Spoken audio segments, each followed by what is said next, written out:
Hello, and it's time to take a look at another game from the Panda perspective.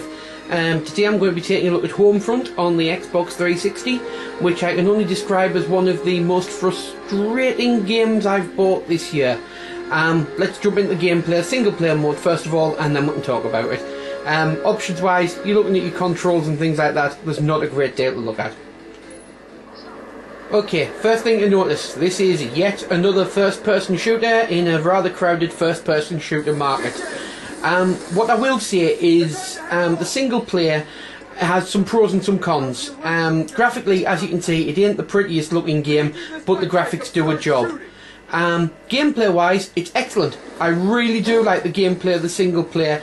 I find the controls responsive, I like the missions, the AI is quite good, even on the normal difficulty level. I do like the single player campaign, but therein comes the first con. There isn't enough of it. It's far, far too short. This is a game that was advertised and sold on the back of a story-driven single-player campaign that was going to blow you away. The story's excellent, the campaign's excellent, and you can beat it in about 5 hours. That is an absolute disgrace. Absolutely and utterly not worth the money if you're buying this for the single-player campaign. It's absolutely disgusting. Anyway, I'm just going to go up the next bit so I can rant a bit more. So as you play through the game, there's nothing really original here. It's a tried and tested formula, and it works. It plays very well. It plays similar to the way you'd expect, like maybe Modern Warfare to play, the Call of Duty 4, that sort of thing. It's a decent game, but when you consider the length of the single player, I just don't think it's worth £40, especially when you've got, well, I'm not a huge fan of online multiplayer. That said, I really do like the online multiplayer on this, but therein lies another problem. Online multiplayer, when you've got two people that share a game. We share a game, we have two separate consoles, I've got one and my brother's got one. Why should we both have to pay for an online pass to play a game online that we own? Why? Why is that fair? It's not a second-hand game, it's not been bought pre-owned. That's another story, but never mind.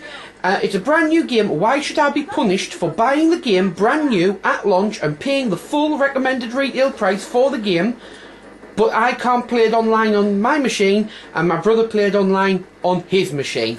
Where's the fairness in that? Come on, somebody explain where that's fair, because it's not.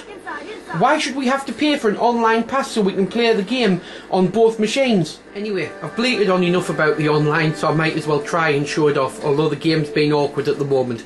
Another little problem is the fact that the game has been released full of bugs. The online is broken, it desperately needs an update so you can go around with parties and things like that. Or just random disconnects or game freezes and things like that. The game's been released broken and it really does need some serious work. Anyway, on the online mode, there's lots of different things. My personal favourite is like it's similar to Domination on Modern Warfare, Ground War I think it's called on this. And yet again, as you can see, the Homefront server is not available at this time. Please try again later. So I can't show off the online, so I'm going to have to go back to the single player and continue to talk about it. Okay, so since the online's not working, I've jumped back into the single player just to try and show off the Goliath, which is another one of my favourite parts of the game. Don't get me wrong, I actually like the game. I think it's a pretty good game, but it could have been so much better, and there's a few little things that's wrong with it that could have been fixed had it maybe spent a little bit more time in development rather than being rushed out. But basically, online, the gimmick with this one that's different to the likes of your Call of Duties, etc., is you earn battle points. Your battle points can be earned for capturing a flag or for getting a kill streak. You don't lose them all when you die. Like, for example, if you had a kill streak on Call of Duty, you'd obviously if you died, you'd lose the kill streak and you wouldn't be able to get the perk until you'd actually completed it. This, you can spend your battle points at any time, so you can charge them up. Yes, you earn more if you've got a kill streak, but it doesn't matter if you get screwed or if you get out-camped or whatever. Plus, as the game's played through, you do have the luxury of being able to choose things during the course of the game, so you can either start in a vehicle or you can have some body armour and things like that. The online is very good if it wasn't for the little glitches and the disconnects and everything else. It's one of them. It's probably worth picking up, but I wouldn't pay the full price for it if it was over again, because of the fact that I feel ripped off with regards to the short campaign and the online pass. I don't see how developers can say that they deserve to have a second slice of the pie when the game's already been sold once, but they're also serving up a short 5-hour campaign and the game's mainly sold on the possession of its multiplayer. You can't have your cake and eat it. I've played games like Force Unleashed 2, which was beaten in 4 hours and it had absolutely no replayability. This game at least does have the multiplayer, but it's not fair that I should be asked to pay for it twice. As a footnote to what I've just been saying there, anybody who's a regular to Damon's channel will be able to see that both myself and my brother are quite big fans of classic gaming and retro gaming.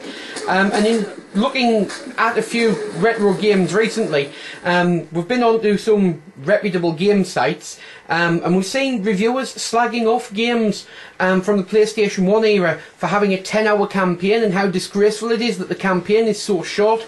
Yet nowadays the same game site is praising games like Call of Duty Black Ops, which have a 6-hour campaign if you're lucky, and games like this for the length of their campaign and how good the campaign is.